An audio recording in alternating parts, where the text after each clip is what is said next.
सब का काम बंद कर देने यार, खोल के धरो। सदगुरुदेव की जय हो। पूर्ण ब्रह्म परमेश्वर बंदी बंदी छोड़ पूर्ण ब्रह्म परमेश्वर सदगुरुदेव संत रामपाल जी महाराज जी की जय हो। बारम्बार सत्सत कोट कोट करोड़ शास्त्रों संको संको व दंडाकार। मेरे इष्ट देव आराध्य संकट मोचन पूर्ण ब्रह्म परमात्मा बंदी छोड़ परमेश्वर कबीर साहब जी की जय हो। बारम्बार सत्सत कोट कोट करोड़ शास्त्रों संको संको व दंडाकार। बंदिशों संत गरीबदास जी महाराज जी की जय। स्वामी राम देवानंद बाबा गुरु महाराज जी की जय हो। बंदिशों पूर्ण ब्रह्म परमेश्वर सदगुरु संत रामपाल जी महाराज जी की जय हो। सभी भक्त भाइयों को और बहनों को सत साहेब और जगत के भाइयों और बहनों को नमस्ते, प्यार भरा राम राम। सत साहेब सभी भगत भाइयों और जगत के भाइयों से निवेदन है कि ये ज्ञान अमृत पुस्तक मंगाएं और इन राष्ट्रीय समाज सेवा समिति और एवं मुनिंदर धर्माध्यक्ष के गुंडों की सच्चाई को जाने और इसकी इन गुंडों ने 5 महिलाओं और 1 बच्चे की हत्या करके बांस के लाठी डंडों से कमरे में बंद करके अब पीट पीट कर मार डाला और स्वयं इन्हीं हत्यारे गुंडों ने पुलिस को बांस के डंडे बरामद करवाए और सदगुरुदेव जी की का कलयुगी बेटा वीरेंद्र उर्फ वीरेंद्र ने और महेंद्र कलयुगी भाई महेंद्र सिंह और राम मास्टर राम कुमार ढाका समिति का मुखिया और बलजीत लहरी और बबीता इन परसोत्तम सैनी आदि गुंडों ने गवाही देकर झूठी गवाही देकर सदगुरु संत रामपाल जी महाराज जी को साश्रम मरते दम तक जेल करवा दी। और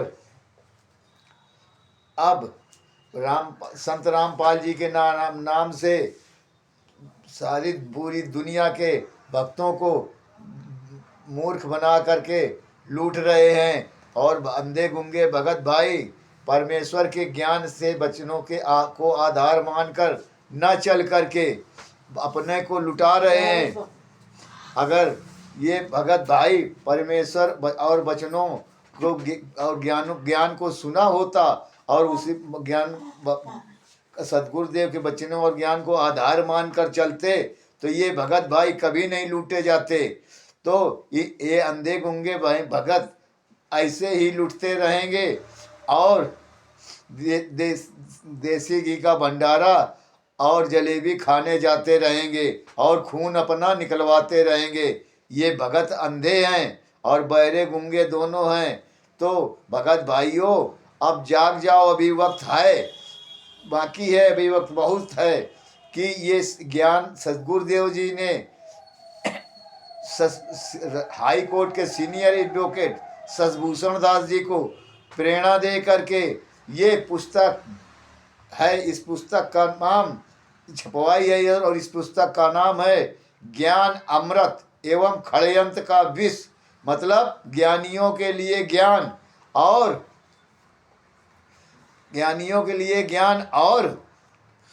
षड्यंत्रकारियों के लिए जैसे राष्ट्रीय समाज सेवा समिति और मुनिंदर धर्माध्यक्ष के गुंडे हत्यारे इन षड्यंत्रकारियों के लिए ये जहर है, बिल्कुल विष है। और इसीलिए भक्त भाइयों और पवन ठग संजय ठग इनके लिए सब विष और जहर है। और ये भक्तों से इसीलिए कहते हैं इस पुस्तक को न पढ़ना, क्योंकि अगर पढ़ेंगे तो सच्चाई जान जाएंगे और ये मेरे से अलग होकर मेरी कमाई चली जाएगी, इनसे लूटना बंद हो जाएगा। इसलिए भक्तों को मूर्ख बनाते हैं और कहते हैं इस किताब को ना पढ़ना, नहीं नाम खंड हो जाएगा। तो भगत भाइयों ध्यान लगाकर सुन लो और इस वीडियो को पढ़ो और ये पुस्तक के पढ़ करके सच्चाई जानो और पुस्तक को मंगाओ और पुस्तक मंगाने का पता है हाई कोर्ट के सीनियर एडवोकेट शशिभूषण दास, रोहतास जिला सासाराम बिहार प्रदेश से हैं और उनका मोबाइल नंबर है 9919 31 59 20 93 9931592093 9931 सच साहेब और सभी भगत भाइयों से निवेदन है कि इस वीडियो को, किसी का भी वीडियो, भगत का वीडियो हो, सब लाइक और सब्सक्राइब करना ना भूलें और कमेंट करना जरूरी है। सच साहेब और भगत भाइयों, अब परमेश्वर की दया से एक छोटा सा वीडियो बनाने जा रहा हूँ जो कि है बरवाला कांड पार्ट 15। संत रामपाल जी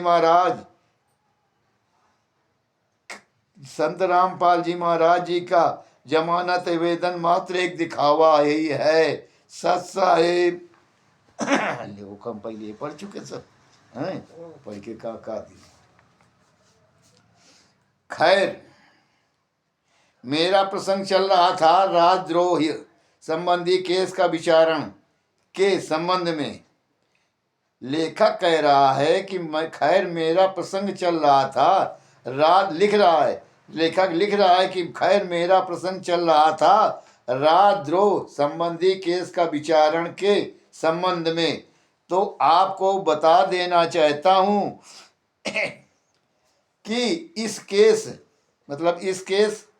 मतलब 428/414 में संत रामपाल जी महाराज जी का नियमित जमानत के लिए केवल एक बार मैनेजमेंट ने जिला व सत्र न्यायाधीश हिसार कोर्ट में अर्जी सन 2016 में लगवाया था, जिसका नियमित जमानत आवेदन नंबर है 40265 सन 2016 है। उस समय इस केस का विचारण माननीय अजय पराशर सत्र न्यायाधीश हिसार द्वारा की जा रही थी। इन्होंने संत रामपाल जी महाराज जी के नियमित जमानत आवेदन को दिनांक 5 सितंबर 2016 को खारिज कर दिया।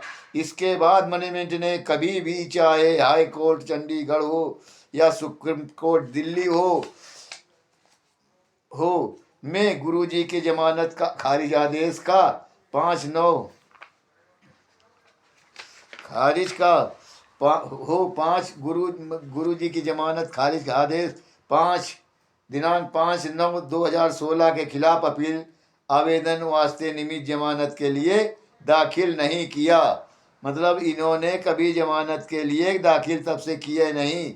और 16 दिसंबर 2000 से 16 से ले करीब 4 वर्ष 7 माह के बीतने के बाद भी आरएसएस मैनेजमेंट ने भक्तों में उभरते विरोध को देखकर गुरुजी का नियमित जमानत आवेदन खारिज आदेश दिनांक 5/9/2016 के खिलाफ चंडीगढ़ हाई कोर्ट में 23/4/2021 को नियमित जमानत के लिए अपील दायर किया, जिसका नंबर 15,399 सन 2021 है, जिसमें सुनवाई के लिए आज तक लंबित चला आ रहा है।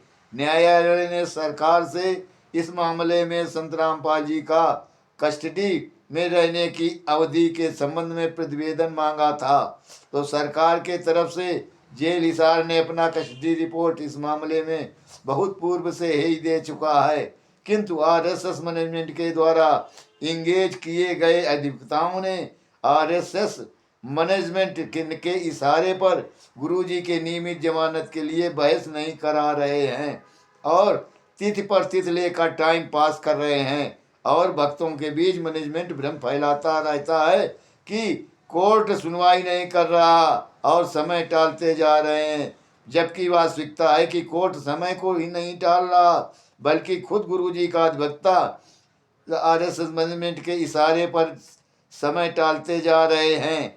आप सभी खुद अपनी नज़रों से ऑनलाइन प्रत्येक तिथियों का ऑर्डर शीट निकालकर देख कर पढ़ सकते हैं, सच्चाई को परख सकते हैं। वैसे एक आदेश दिनांक 16/1/2023 का प्रति को मैं यहाँ आपकी संतुष्टि के लिए रख रहा हूँ, क्योंकि सभी तिथियों का आदेश इस किताब में रखना संभव नहीं है। सत साहिब। और सभी भगत भाइयों से निवेदन है कि ये ज्ञान अमृत की किताब मंगाएं और पढ़ें। इसको पढ़कर कि इस पुस्तक में शुरानी धाम से लेकर करौथा कांड का 2006, 2009, 2013 की घटना और बरवाला कांड की 18 नवंबर 2014 तक का पूरा विवरण है। और सदगुरुदेव हमारे संत रामपाल जी महाराज जी को 429/430 बटा 2014 के जजमेंट में किस तरह से गवाही देकर फंसाया गया है। तो इस पुस्तक को मंगा कर पढ़ें और सच्चाई को जान करके सदगुरुदेव जी की आवाज को बुलंद करके अपने कर्म बना लें और आंदोलनकारी सिपाही बने। सत साहिब।